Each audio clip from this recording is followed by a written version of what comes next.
ሰላም ቅዱሳን እህቶቼና ወንድሞቼ በየስፍራው ላላችሁ የእግዚአብሔር ቤተሰቦች እንደምን ቆያችሁልኝ? የእግዚአብሔር ፍቅር የልጁም የኢየሱስ ክርስቶስ ጸጋና ሰላም ከሁላችን ጋር ይሁን። እንግዲህ ደጋግሜ እንደማነሳው በእግዚአብሔር ቃል ላይም እንደተጻፈው ያልጠፋ ነው ከእግዚአብሔር ምሕረት የተነሳ ነው።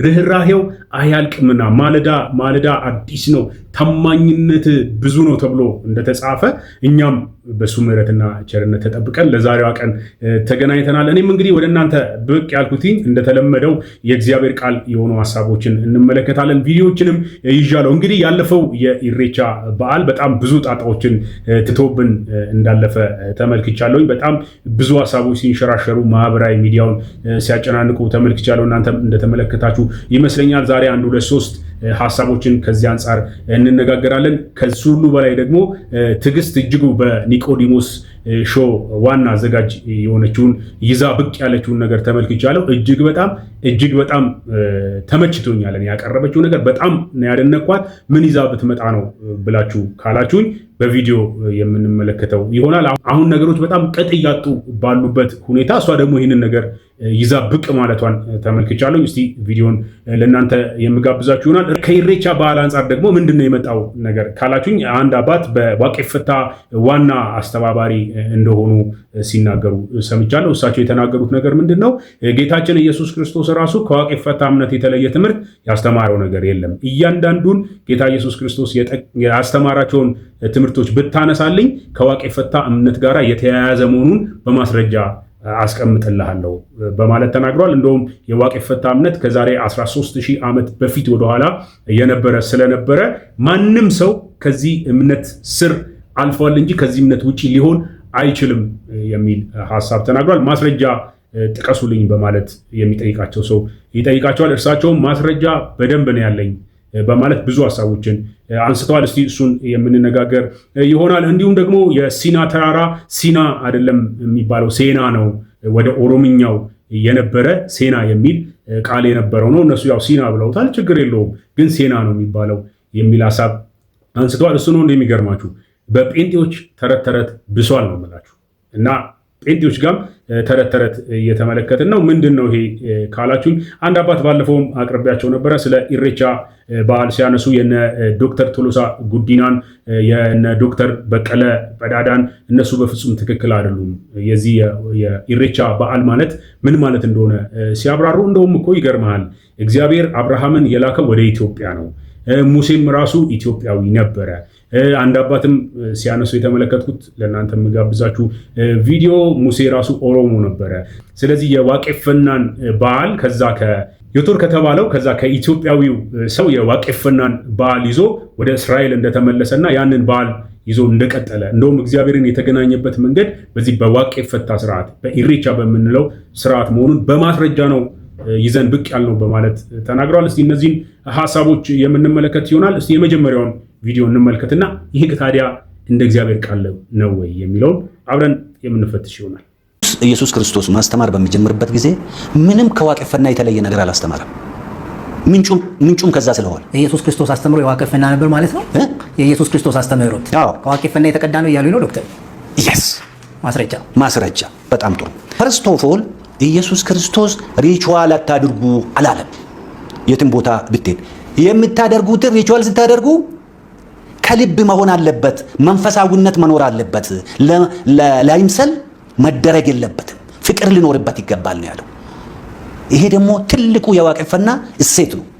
አሁን የምታየው መጀመሪያ ሰው ታቆ ነው የሚሄደው፣ ቁርሾ ይዞ አይሄድም። የሚሄደው ከልቡ ፈጣሪን ለማመስገን ነው፣ ለማስመሰል አይደለም። ስለዚህ ኢየሱስ ያስተማረው ያለው ለማስመሰል አትስሩ፣ ልባችሁ እንግዲህ ይሄ ሁሉ ሐሳብ ምንድነው ካላችሁኝ አሁን እኛ ወዳለንበት በዓል የመጽሐፍ ቅዱስንም ሐሳብ ለመጎተት የተደረገ ጥረት እንደሆነ እንመለከታለን። እሳቸው በዚህ ብቻ አላበቁም። በጣም ብዙ ሐሳቦችን ነው የሚያነሱት። ስለ መፈጠር ራሱ ሲነሳ እግዚአብሔር አምላክ ሰማይንና ምድርን ፈጠረ ይላል ብሎ ይጠቅስላቸዋል እና እሳቸውም ሲመልሱ አይደለም እግዚአብሔር ፈጠረ ሳይሆን የምንለው በቃ እግዚአብሔር አበጅቷል፣ እግዚአብሔር ሰርቷል። ለምሳሌ ውሃን ፈጥሮ ሊሆን ይችላል፣ ከውሃ ውስጥ ነው ሌሎች ነገሮች የወጡት እንደማለት አይነት ሐሳብ ያነሳሉ እና በግልጽ እግዚአብሔር ፈጠረ የሚለውንም ለማንሳት በጣም ሲቸገሩ ተመልክቻለሁ። እንግዲህ እኛ አባት ዋናው ሐሳባቸው ምንድነው? የዋቄፈና እምነት በመጀመሪያ ገናም በፊት ጀምሮ ክርስትናም እምነት ሳይኖር ሌሎች እምነቶችም ሳይኖሩ በፊት መነሻው መጀመሪያው የነበረው ዋቄፈና ነው ለማለት ነው ይህንን ሐሳብ የሚያነሱት።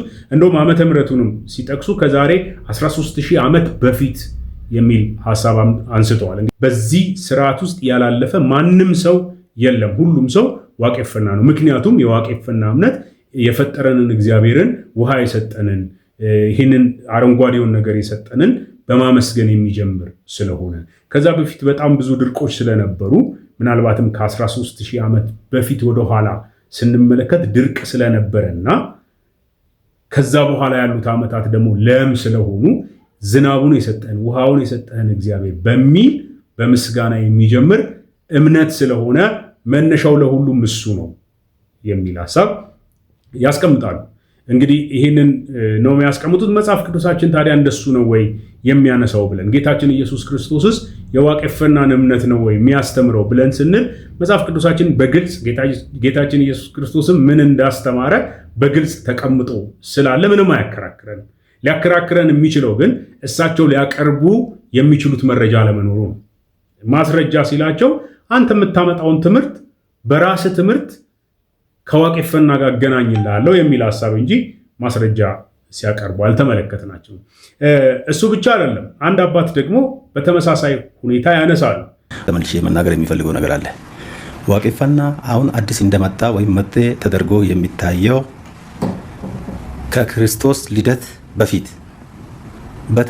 በተለይም አንድ ምናልባት ሌሎችን ሊያስቆጣም ይችል ይሆናል፣ ግን መግለጽ የሚገባው መካድ የሌለብን ነገር ሙሴ የኩሽ ሰው እረኛ ነበር።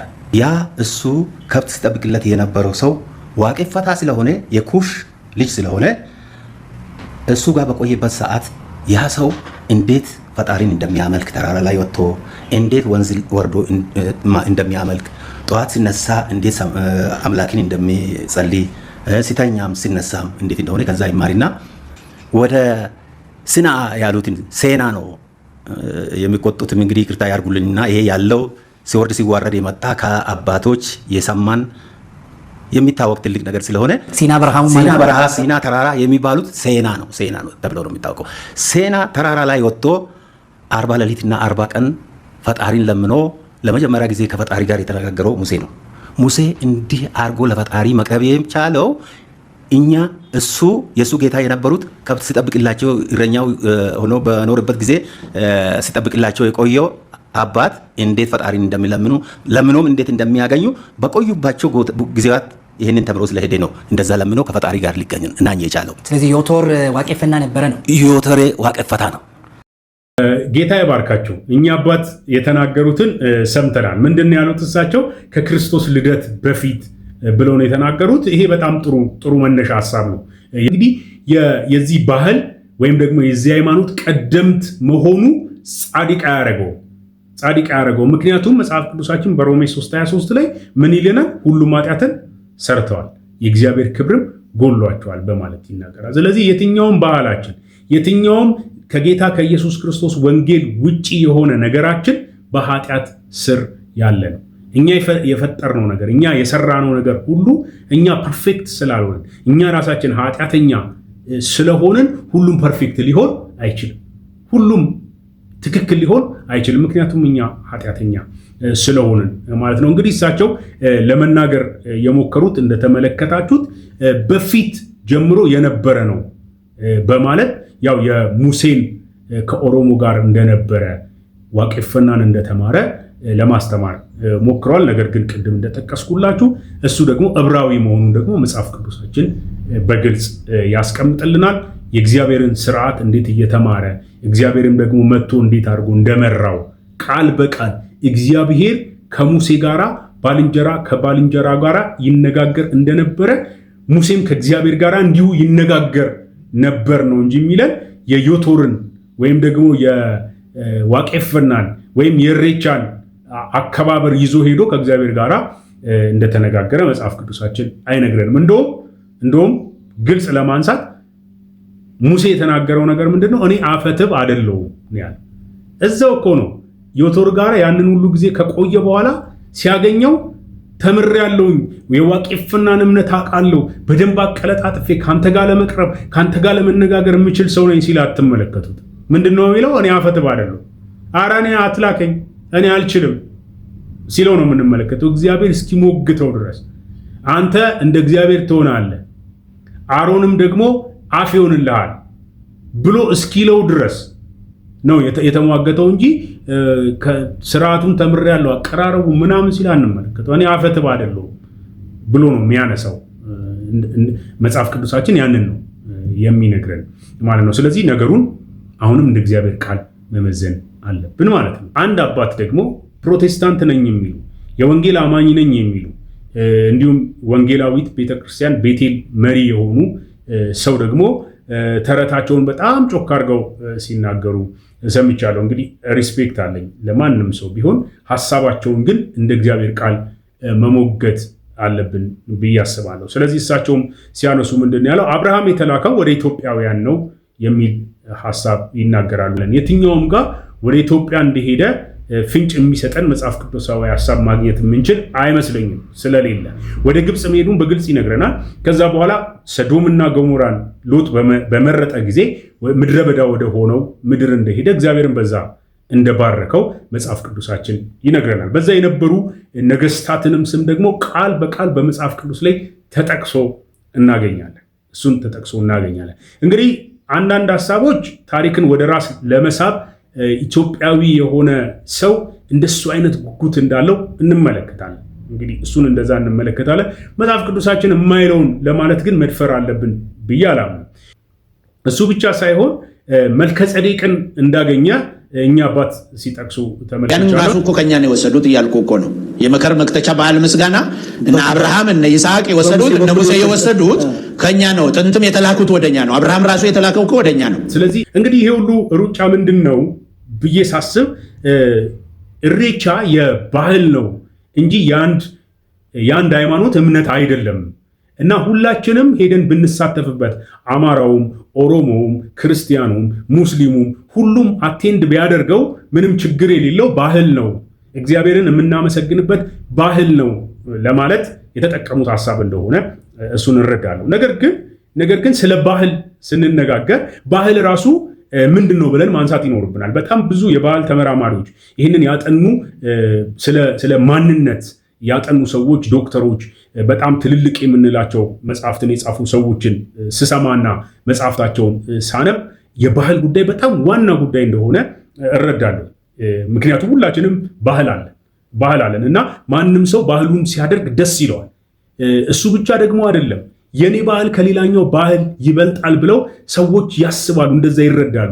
ወይም ደግሞ ሰዎች የነሱን ባህል ከሌሎቹ ባህል ከፍ አድርገው እንዲያዩላቸው ጉጉት አላቸው፣ ምኞት አላቸው፣ ፍላጎት አላቸው እና እኚህም ሰው ከዚህ ተነስተው እንደሆነ አስባለሁ። ያለፉትም ያቀርብኩላችሁ ሁለት አባቶች ያነሱት ሐሳብ ምንድነው? የዋቄፍና በዓል በጥንት የነበረ ነው።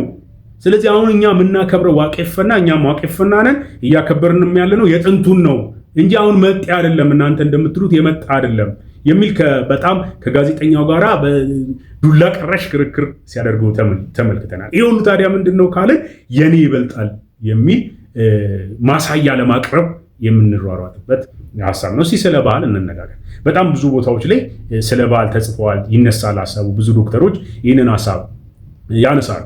ነገር ግን እኔ የምረዳው ነገር ባህል በጣም ይጠቅመናል፣ በጣም ይጠቅማል። ከባህል አንዱ እኮ ቋንቋ እኮ ቋንቋ የባህላችን አንዱ ክፍል ነው። ስለዚህ ቋንቋችንን ተጠቅመን ወንጌልን ለሰዎች ሁሉ ለማድረስ ቋንቋ ይጠቅመናል። በጣም ጠቃሚ ነገር ነው። ሌሎችም አሉ። በጣም አለባበስ ልናነሳ እንችላለን። አብሮ መብላቱ፣ መረዳዳቱ ይሄ የኛ ባህል ሆኖ በጣም ልንቀጥልበት የሚገባ አንዱ ባህላችን ነው። ነገር ግን የሚያድን ባህል የለም። የኔ ባህል ያድናል፣ ይሄኛው ባህላችን ያድናል ብለን ሊያድንን የሚችል ባህል የለም። ባህል ሁሉ ሰው ሰራሽ ነው። ሰዎች የሰሯቸው ናቸው። የመጀመሪያ ቀን ያረጉታል፣ ከዛ ደግሞ ያረጉታል፣ ከዛ ደግሞ ያረጉታል፣ በህብረት ያረጉታል። ከዛ ያ ነገር ባህል ሆኖ ይቀራል። ተደጋግሞ የምናረገው ነገር ወደ ባህልነት ይመጣል። ይሄ የኛ መገለጫ ነው ብለን እናነሳል። ስለዚህ ከባህላችንም እኮ መካከል ጎጂ ናቸው ብለን እኮ የተውናቸው በጣም ብዙ ባህሎች አሉ። ለምሳሌ ብናነሳ በኢትዮጵያ ውስጥ የሴት ልጅ ግርዛት፣ እንጥል ማስቧጠጥ የምንላቸው፣ ያላቻ ጋብቻ የምንላቸው፣ ገና አንድ ፍሬ ልጅን ወስዶ ለትልቅ ሰው መዳር፣ ይሄ እንደውም በህግ የሚያስጠይቀው ነው። ይሄ ጎጂ ባህል ነው ተብሎ የተቀመጠ ነው። ስለዚህ የሚጎዱ ባህሎች እንዳሉንም እሱን ማሰብ አለብን። የሚጠቅሙ ባህሎች እንዳሉ ሁሉ ማለት ነው። በተመሳሳይ ሁኔታ ደግሞ ባነሳ ተቃራኒ የሆኑ ነገሮች ለአንዳችን ባህል ይሆናሉ፣ ለአንዳችን ደግሞ ጎጂ ባህል ሆኖ የተቀመጡ አሉ። በጣም ብዙ ልናነሳ እንችላለን ባህልን በተመለከተ ስናነሳ። ስለዚህ የሚጠቅሙን ባህሎች አሉ፣ የሚጎዱ ደግሞ ባህሎች አሉ። የሚያድን ባህል የለም፣ የሚያድን ወንጌል እንጂ። ይህንን በጣም እንድናሰምርበትና በዋናነት እንድንይዝ ያስፈልገናል ብዬ አስባለሁ። አንድ ስለ ባህል የጻፉ ወንጌላዊ ሲናገሩ ማንኪያ ምግብ ለማንሳትና ምግቡን ለመብላት የምንጠቀምበት እንጂ የምግቡ አካል አይደለም ብለው ያነሳሉ።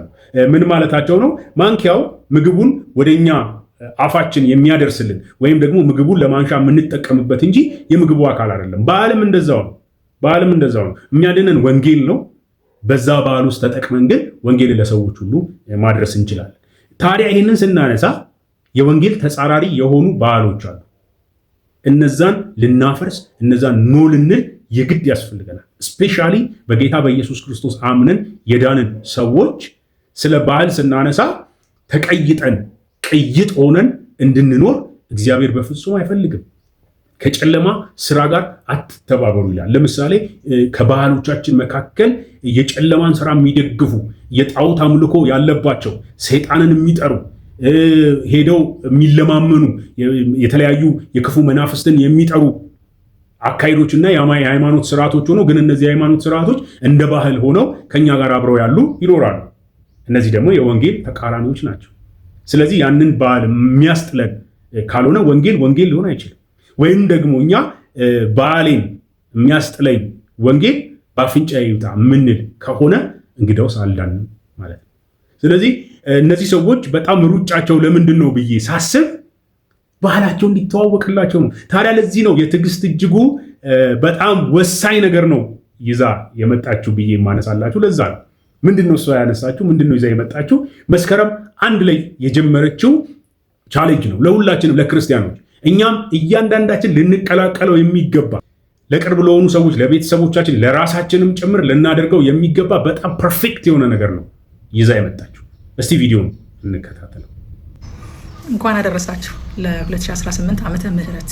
እግዚአብሔር ሌላ የምህረት ዓመት ጨምሮልናል። ጌታ በጨመረልን በዚህ የምህረት ዓመት ደግሞ አዲስ ቻሌንጅ ጀምረናል።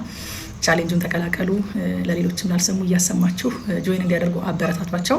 ቻሌንጁ ምንድነው? ዘፍጥረት 1 መስከረም 1 ራዕይ 22 ጳጉሜ 5 የሚል ቻሌንጅ ነው። ስለዚህ መጽሐፍ ቅዱሳችንን ሙሉን በአንድ ዓመት አብረን የምናነብበት ነው የሚሆነው።